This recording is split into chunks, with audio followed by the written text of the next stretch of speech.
ବ୍ଲଗ୍ରେ ମୁଁ ଦେଖେଇଥିଲି ଆମେ ସିଂହନାଥ ଯାଇଥିଲୁ। ସିଂହନାଥରେ ଭୋଗରାଗ କରିକି ପୂଜା କରିକି ତାପରେ ବୁଲାବୁଲି କରି ଫଟୋ ଉଠେଇକି ଏବେ ଫେରୁଛୁ ପୁଣି ଭଟ୍ଟାରିକା। ଆଉ ତ ଅଧା ବାଟରେ ହେଇଛୁ, ଆଉ କିଛି ସମୟ ପରେ ଭଟ୍ଟାରିକାରେ ପହଞ୍ଚିଯିବୁ। ଚାଲନ୍ତୁ ଦେଖାଉଛି।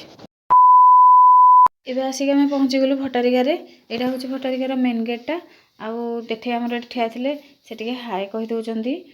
ଆଉ ତାପରେ ଏବେ ଚାଲନ୍ତୁ ଭିତରକୁ ଯିବା ସମସ୍ତେ। ଏଠି ଭିତରକୁ ଆସିଲୁ, ସେମାନେ ଆଗରେ ପଳେଇଥିଲେ। ତାପରେ ଏବେ ନାନୀ ବୋଉ ମୋ ବୋଉ ଆସିଲେ। ତାପରେ ଏପଟେ ଦେଖନ୍ତୁ ଶିବ ମନ୍ଦିର। ଆଉ କିଛି କାମ ହେଉଛି, ବାକି ଅଛି ଯେ କିଛି କାମ ହେଉଛି ମନ୍ଦିରର। ଆଉ ତାପରେ ପୁଅର ଏଠି ଚୁଟି ପକାଇବା ଗଲୁ। ଦେଖନ୍ତୁ ମୋ ପୁଅ କି କାନ୍ଦ ହେଉଛି, ତାର ଚୁଟି ତାର କାଟିବନି। ସେ କହୁଛି ମୁଁ ରବର ପାଇଦିଏ। ଆଉ ଯେତେବେଳେ ତା ଚୁଟି ସେ ଦେଖିଲା କଟା ଚୁଟି, ଭାଇନା ଆମକୁ କହିଲେ ଏବେ ଏତେ ଚୁଟି କିଏ ନେଉନାହାନ୍ତି, ସବୁ ତଳେ ପଡ଼ିଛି ଚୁଟିରେ ପଡ଼ିଲା ବେଳକୁ ତାପରେ ସେ ଦେଖିଲା ଯେତେବେଳେ ଶାନ୍ତ ପଡ଼ିଲା ଆଉ କାନ୍ଦିଲାନି। ତାପରେ ତାକୁ ଗାଧୋଇ ପାଧୋଇ ଭୋଗରାଗ କରିକି ପୂଜା ସରିଗଲା। ଆମେ ଏବେ ଟିକେ ଏପଟେ ବୁଲୁଛୁ ପୋଖରୀ, ଏ ଯେଉଁ ସରି ନଦୀ ଦେଖୁଛୁ। ଟିକେ ଏପଟେ ନଦୀ ଦେଖୁଛୁ ବୁଲିକି ଫଟୋ ଟିକେ କିଛି ଉଠା ହେଉଛି। ତାପରେ ଏବେ ଆମେ ସାତଭଉଣୀ ମନ୍ଦିର ପାଖକୁ ଯିବୁ।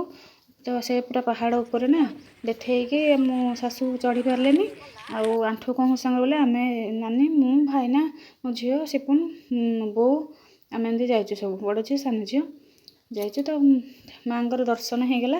ମୁଁ ଦେଖିନଥିଲି, ସେମାନେ ଦେଖିଥିଲେ, ନାନୀ ବୋଉ ହେରିକା ଦେଖିଥିଲେ, କିନ୍ତୁ ମୁଁ ଦେଖିନଥିଲି। ଭଲ ହେଇଗଲା, ମୁଁ ଦେଖିଲି ଟିକେ ଯାଇକି। କଷ୍ଟ ହବ ପଛେ ଚଢ଼ିକି ଯାଇକି ଦେଖିକି ଆସିଲୁ ଆଉ। ତାପରେ ସେଠି ବି କିଛି ଫଟୋ ଉଠେଇଛୁ। ଆଉ ଆସିକି ତଳେ ଏଠି ଫଟୋ ଉଠେଇଲୁ। ଦେଖେଇ ପୁଅକୁ ଧରିକି ଉଠେଇଲେ, ବୋଉ ଧରିକି ଉଠେଇଲା, ଆମେ 2 ଜଣ ଉଠେଇଲୁ। ଏମିତି ସବୁ କେତେ ଫଟୋ ଉଠେଇଲୁ। ତ ଆଉ ନେକ୍ସଟ ବ୍ଲଗ୍ ଦେଖିବା ପାଇଁ ଚ୍ୟାନେଲକୁ ସବସ୍କ୍ରାଇବ୍ କରିବେ, ନିହାତି ଲାଇକ୍ କମେଣ୍ଟ ସେୟାର କରିବେ। ନେକ୍ସଟ ଭିଡ଼ିଓ ମୁଁ ଦେବି ରାମନାଥ ମନ୍ଦିର। ସେତିକି ରହିଲି। ଜୟ ଜଗନ୍ନାଥ।